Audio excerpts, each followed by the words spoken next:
What new training ideas are you toying around with? Or where do you think there are people maybe onto something with that? Because you've been doing this for 30 years Yeah. now. Yeah. If we're talking about ultra marathon, I would say the biggest innovations have probably been in just order of operations with training And inputs. fueling. Fueling has been huge. I mean, Yeah. you have completely 180'd. You used to Yeah. be low carb, and now Well, you're down in gels on it's the long run. it's just at this point in time, like for me, like when I started doing low carb, the big hurdle for the big kind of like roadblock I saw with the top end of the sport was we have this like workload per hour capacity we want to try to hit, and you have to be able to fuel it or it's just going to run out of steam by the end of these long races. So it was almost this thing where the faster you go, the more you're going to require fueling. And if you're requiring more fueling, then you get to this like this stop of I can't get in any more fueling, or I'm going to puke it up, or it's just not going to process and it's not going to get utilized. And then therefore that's my sticking point. So it was like became a problem of how do I lower my fueling need at that pace so that I don't hit that cross point of I can't do anymore before I get to the pace I could actually sustain.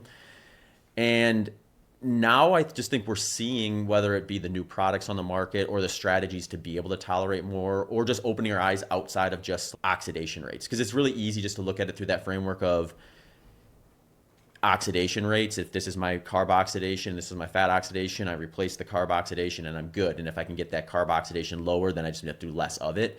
I think what we're seeing with some of this stuff that hasn't really been thoroughly proven in research yet, but we're seeing it at some of the highest pressured events like the Tour de France and marathoning and things, is you go beyond these processing limits, there is something going on within this, like the human system, that is perceiving that coming in and it's improving performance. And with ultra running, it was like, okay, because this has been around with cycling for a lot longer, but like the big hold up I think with ultra running was like, okay, you're running oftentimes through like varied temperatures or varied terrain, makes it a lot more difficult to digest. Is it reasonable to expect someone to be able to do 100 plus grams of carbs per hour? Early on in my ultra running career, I don't think that should have been the expectation. There were guys trying it, most of them failing at it. There were some that were probably doing it and you thought maybe they were just lucky they had an iron gut or something like that. Joe Klecker. Right, yeah, exactly. Yeah, no kidding. His dad was an ultra runner too, by the way. Mom was an Olympian too. Yeah. So he's some good genes, and his wife is a sub 2 800 meter runner. Yeah. They're both brainiacs too. Yeah. So I think it was just one of those things where you need a proof of concept of, can we see enough guys successfully hit 100 plus grams of carbs per hour out on these 100-mile runs? And over the last 3 to 4 years, we've just seen that repeated over and over again, to the degree where now, if you look at the top 10 at Western States, all those guys are pretty much hitting 100 plus grams per hour. You're being influenced by Big Carb. Big Carb's got me. Have you heard this theory that like David Roach is just promoting Big Carb so that people have to order more nutrition? Yeah. It makes sense. That feed sponsorship doesn't help his case with that, does it? No. It's a chicken or egg thing. Did the feed sponsorship come because he did so much carbs, or did he do so much carbs because of the feed? Guess we'll never know. But it is interesting to think like the driving point behind that, or just the education on it too, because even the gut training part of it, where it's, okay, yeah, maybe you couldn't tempt 80 grams per hour in the past, but maybe that was because you just weren't really preparing your body for it the way you think of, because I think of it this way, where if I wanted to run 100 miles as fast as I could, but I didn't do any long runs, I just didn't prepare my body to be able to do that. So if I do all my training without practicing high carb intake during some of those long runs, I shouldn't expect my body to be able to do it on race day. But when I do that, now maybe I can. And I think that's what we're learning too, is people are like getting better at knowing how and when to be able to do that carb training and gut training and stuff to prepare their body to be able to literally stomach that much intake. Yeah. I get a little crazy about it. Like, I'm a pretty obsessive person, as many runners are. Mm-hmm. And I'm just like, trying to down as much carbs as humanly possible. Yeah, well, and sometimes the products too. The Science and Sport Beta Fuel gels, that's 40 grams of carbohydrate, and that just slips right down the hatch. Yeah, that's what I do for a marathon. I have all my athletes do it, 3 of those an hour or a sports drink. And I'm like, when I started ultra running and I was doing the 100 miler and I was seeking some guidance from people who have done stuff like it, it was very simple. It was 300 calories an hour, 90 grams of carbs. How you get there doesn't matter. So I was eating cookies and pizza and soda and sugar and gummy bears.